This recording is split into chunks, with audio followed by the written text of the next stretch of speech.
Forgive me, Captain. Your directive is only instituted under 3 contingencies. When an imminent threat is detected, when the lives of Federation citizens are in danger, or when no other officers of equal or higher rank are present to mitigate this threat. May I ask under which contingency you are here?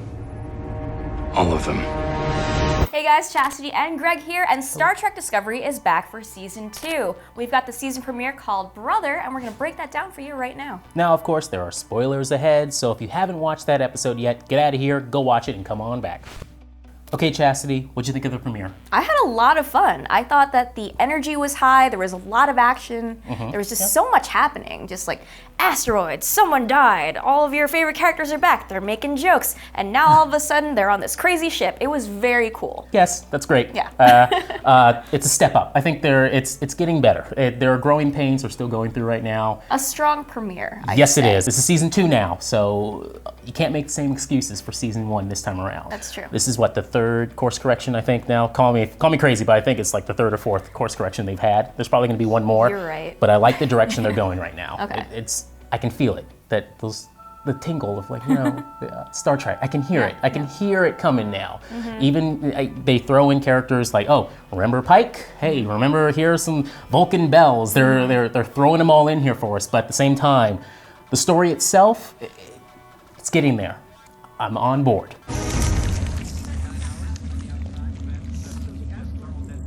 Really? Are you surprised? So first we got some backstory with Michael and Spock and how they first met and they're growing up together. It wasn't friendship at first sight, for sure.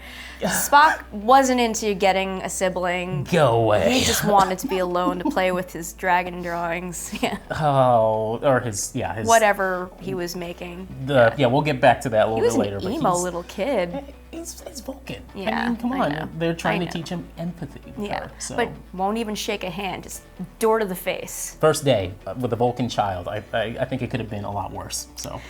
Yeah, you're right. But something happened there because Sarek talks to Michael later on in the episode and he talks about how he never thought that Spock would accept her ever, and she was just like, oh, he did for a time. And so it's just a very loaded pause, and they don't discuss it, but he offers to listen to her if she ever wants to talk about it. So something happened and it was major and it broke them. So I don't know, they finally reached a nice point in their relationship and then it just shattered. I don't know if it was her fault or falling out. What do you think? We'll find out because the structure of this episode tells us that you're probably going to get peppered in each and every episode going forward, a little bit of their backstory. So who knows, maybe when they're teenagers, we get another flashback to that time period where something goes down. All right, let's talk about Christopher Pike now. Yeah, the new captain of the Discovery. Anson Mount. Taking over, that's right, Anson Mount, star of Crossroads, 2002's Crossroads starring Britney Spears. That's where I first saw him and that's where you'd know him from. Wait, Probably no. I got him from, Inhumans. Come Nobody on. watched that show. I watched almost every episode Why? of that show. That wasn't even assigned for work. I'm sorry. Forget that show. What do you think of Pike? Now, this is the premiere. We saw in the trailers that Pike's going to be here for quite some time. I suspect probably until like maybe the mid-season finale, and then he goes off, and that's the end of the Spock storyline too. But we can talk about that a little bit later. But for now, Anson Mount is doing an incredible job. Yeah, I agree. I think that he's day and night from Lorca. Like, Lorca was just very commanding, and he had his agenda, and he was just seeing that through. But Pike comes on and he is very commanding, but also he stops, listens to his crew, and takes into account what they have to say. Like, he immediately was just like giving commands, but then Michael's like, I have a plan. And he's just like, well, tell me about it. Yeah, tell me about it. All right, sounds good, let's go. So like, I really like that about him. And everyone else is all like, what? Okay, all right. Yeah, he just puts it all out there, his file's on the screen, he's like, yeah man, I got an F too, just like you, high five, making jokes with Tilly. He's like, you broke my pinky. It's very playful. Kidding. Oh my god, I thought I broke a captain. All right, let's go over the action one more time here. Tons of action. What action sequence was your favorite in this? The asteroid fight. The only part of that I really, really liked is capturing the asteroid. Yeah. Then going to the asteroid, and the action sequences itself felt a little, it was like episode 2 prequel.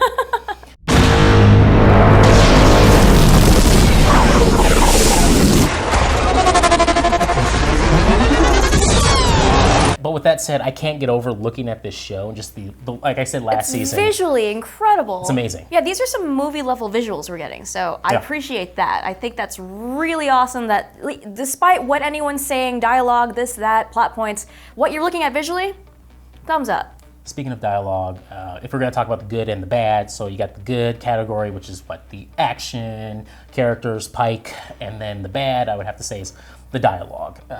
It's very well. It's a season premiere, so the dialogue's going to be a little pilot-esque. Sure. So you got to have that exposition in there.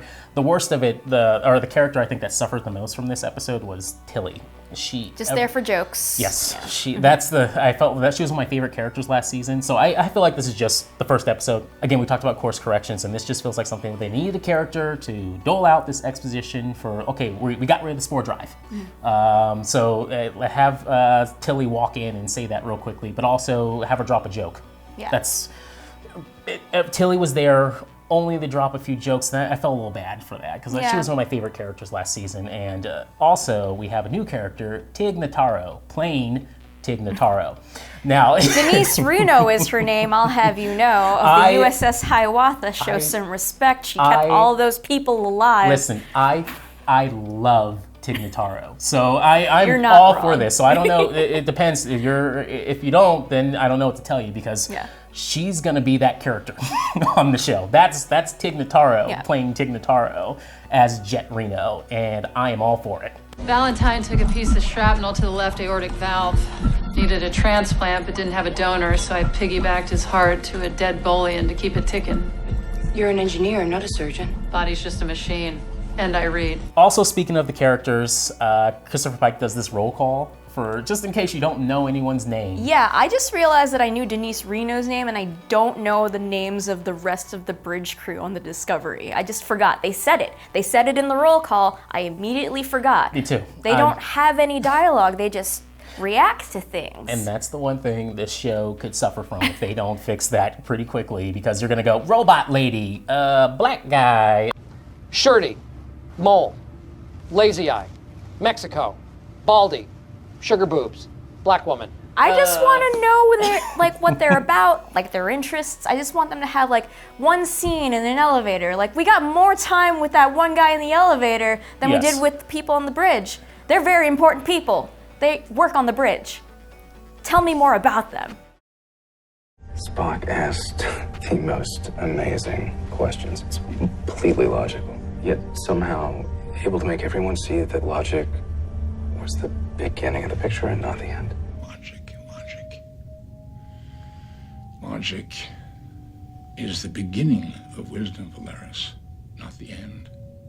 All right, this is Star Trek, so there's going to be a lot of Easter eggs in this episode, and there were. So let's jump into it. Now, right off the top, when you enter Spock's room as a child, right on the side of the door, there's a bunch of stuff, a wall of stuff. I'm sure someone's going to point out every little thing, but for now, it looks like there's like a warp coil, and then you got a pattern enhancer, and then right behind little Spock, you can see a tridimensional chessboard, the 3D chessboard. Yes. From the original series all the way to TNG and beyond, that thing's there. So that's kind of cool. Checkmate. No, it isn't. Also, when Michael visits Spock's room, his quarters on the Enterprise, she notices these bells. She brings them real quick. Those bells are the Vulcan bells that you might have seen a version of them on the original series. It's the episode Amok Time. I think it's the season 2 premiere. It's the episode where Kirk and Spock are... It's the Pon farr episode where he's suffering from Pon farr, so he has to mate, basically.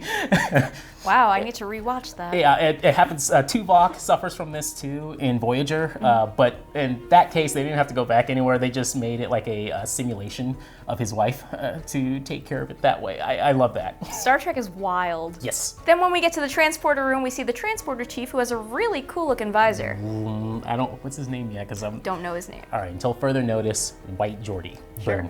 M, your name is Mark.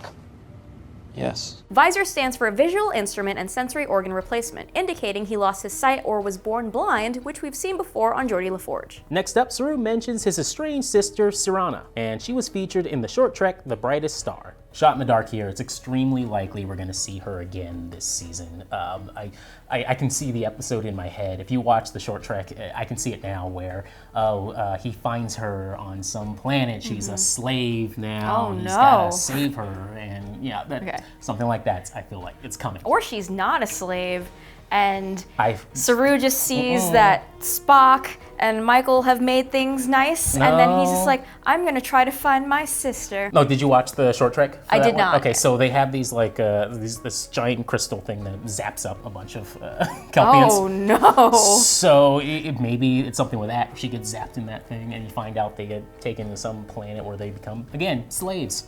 Oh god.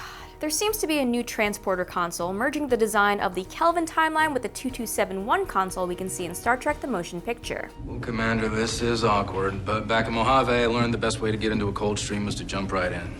Now, Pike is from the city of Mojave on Earth, which was referenced in the dialogue in The Cage, the first pilot of the original series. And we see the crew of the Enterprise have the newest Starfleet uniforms, which are distinguished by color among 3 divisions, as Star Trek fans are pretty familiar with. Now, Saru quickly shuts down Pike's request for the ship's command codes. This is the use of an authorization code to transfer command of a starship from one captain to another, as seen in one of my all-time favorite TNG episodes, the 2-parter Chain of Command. Computer, transfer all command codes to Captain Edward Jellicoe. Voice authorization Picard Delta 5. Transfer complete. USS Enterprise now under command of Captain Edward Jellicoe.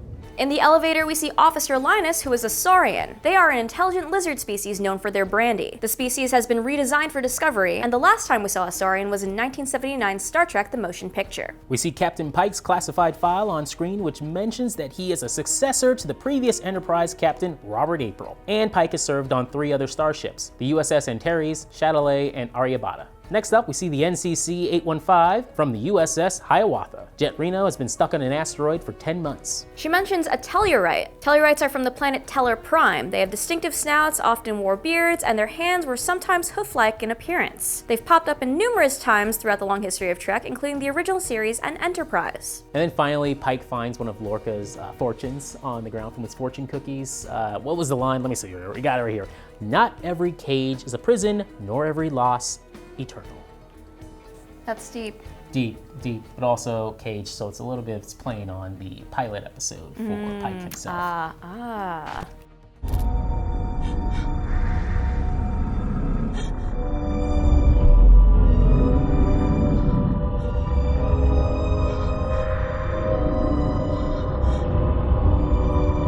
All right, let's jump into some theories. So, these red lights, the signal, the red angel, what does any of it mean? Okay, so Red Angel, I have a feeling that's probably, just taking a shot in the dark here, Iconians. Tell me more. It's the Iconians here. Now, the Iconians were an ancient and highly advanced civilization that were wiped out centuries ago.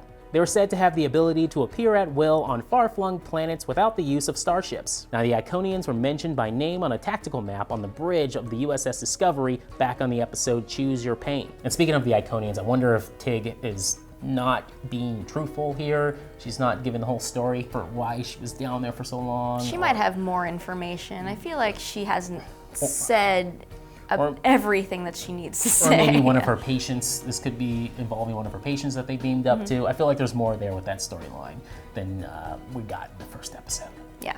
And final thoughts on Spock. I think you're right. They are going to draw that storyline out as much as they can. I mean, come on. Pike says it right here. Yes, I'm aware, Mr. Spock. I was expecting to see him. Sometimes it's wise to keep our expectations low, Commander. That way we're never disappointed.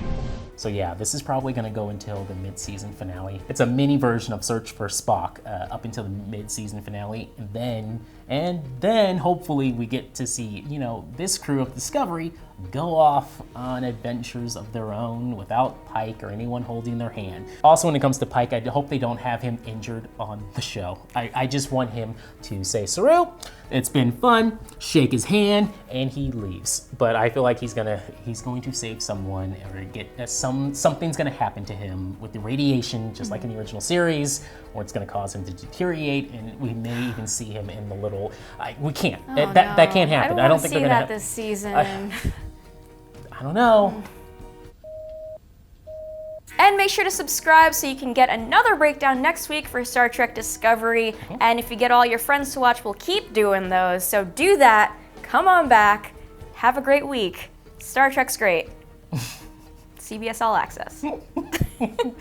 Goodbye.